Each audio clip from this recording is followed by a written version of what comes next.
Obviously দেখেন আমার কাছে মনে হয় যে শ্রীলঙ্কা সিরিজ আছে, তো ওই জায়গায় আপনার এনওসি একটা ইস্যু আছে। তো আমাদের ন্যাশনাল প্লেয়ার যারা আছে ওইটা আসলে শ্রীলঙ্কার টিমটা দেওয়ার পরে হয়তো ফাইনালাইজ করা যাবে যে দেশি প্লেয়ারকে কে ইনক্লুড হচ্ছে।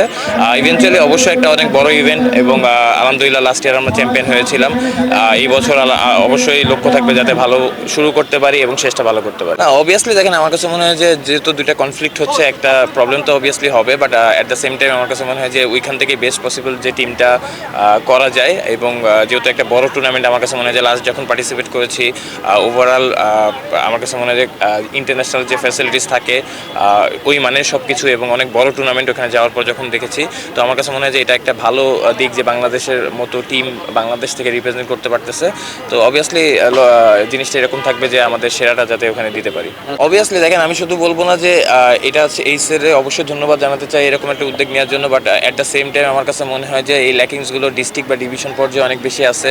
আমরা ন্যাশনাল টিম বা ন্যাশনাল টিমের আশেপাশে অনেক বেশি ওরিয়েন্টেড, বাট মেইন প্লেয়ার আপনার উঠে আসবে কিন্তু এরকম জায়গা থেকে। আমরা যখন ছোট ছিলাম এরকম অনেক ধরনের আপনার প্রোগ্রাম হতো, যেটা লাস্ট আমার কাছে মনে হয় 8-10 বছর ধরে ডিস্ট্রিক্ট বা ডিভিশন লেভেলে এরকম কোনো কিছু হচ্ছে না। ইভেনচুয়ালি খুলনা বলেন, আমি যেহেতু খুলনা ছাড়া আরও অনেক ডিস্ট্রিক্ট বা ডিভিশন আছে যেগুলো হয়তো লাস্ট 4-5 বছরে ঠিকমতো লিগও হয় না। তো এইখান থেকে আপনি যখন আমি যেটা বললাম যে আমি হয়তো ডোমেস্টিকে অনেক দিন ধরে ক্যাপ্টেন্সি করতেছি, তো যখন একটা ডিস্ট্রিক্ট বা ডিভিশন থেকে প্লেয়ার খোঁজা হয় আমরা এরকম প্লেয়ার খুঁজে পাই না, কারণ হচ্ছে আপনার এরকম পারফরমেন্স দেখার অপশনও নাই।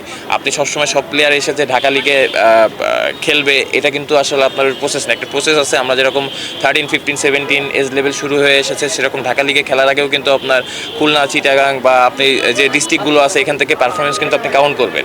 তো এরা যদি এই পারফরমেন্সটাই না করতে পারে তাহলে ওদের এই ঢাকায় বড় টিমে খেলার স্বপ্নটা আসবে কোথা থেকে?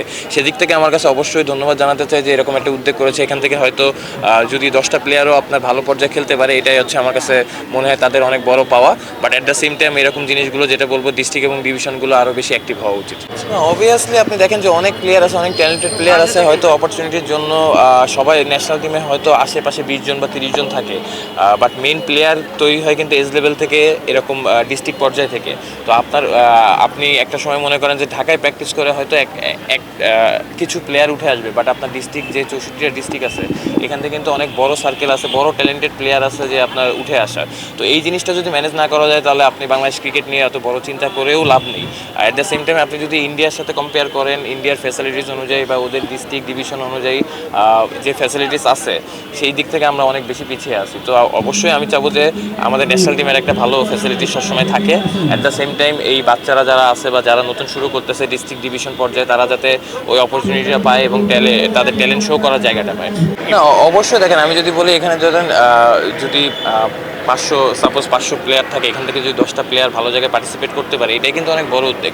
আপনার 500-র ভিতরে যে 500 প্লেয়ারই আপনার ভালো জায়গায় খেলবে এটা না, এখান থেকে আপনি 10টা প্লেয়ার বের করতে পারলে ওটাই আপনার বাংলাদেশ ক্রিকেটের জন্য ইন ফিউচারে কাজে লাগবে। তো আমার কাছে মনে হয় যে এখানে যদি 500 হয়, 64টা ডিস্ট্রিক্টে আরও নাহলে 5000 ছেলে রয়েছে যারা আসলে অনেক বেশি ট্যালেন্টেড। তো তাদের এই জায়গাটা, এই অপরচুনিটি করে দেওয়া আসলে আমাদের যারা আছে সবারই রেসপন্সিবিলিটির ভিতরে পড়ে আমার কাছে মনে হয়। অবশ্যই অনেক ইম্পর্টেন্ট। আমি যেটা বললাম যে আপনার এটা এখান থেকে হয়তো 500 প্লেয়ার থেকে হয়তো 10 জন আসবে, বাট আপনার ওভারঅল যদি বাংলাদেশ বলেন তাহলে এখান থেকে আরও 5000 ট্যালেন্টেড প্লেয়ার আছে। এই ট্যালেন্টগুলো খুঁজে নিয়ে আসাই কিন্তু মেন পাইপলাইনের কাজ।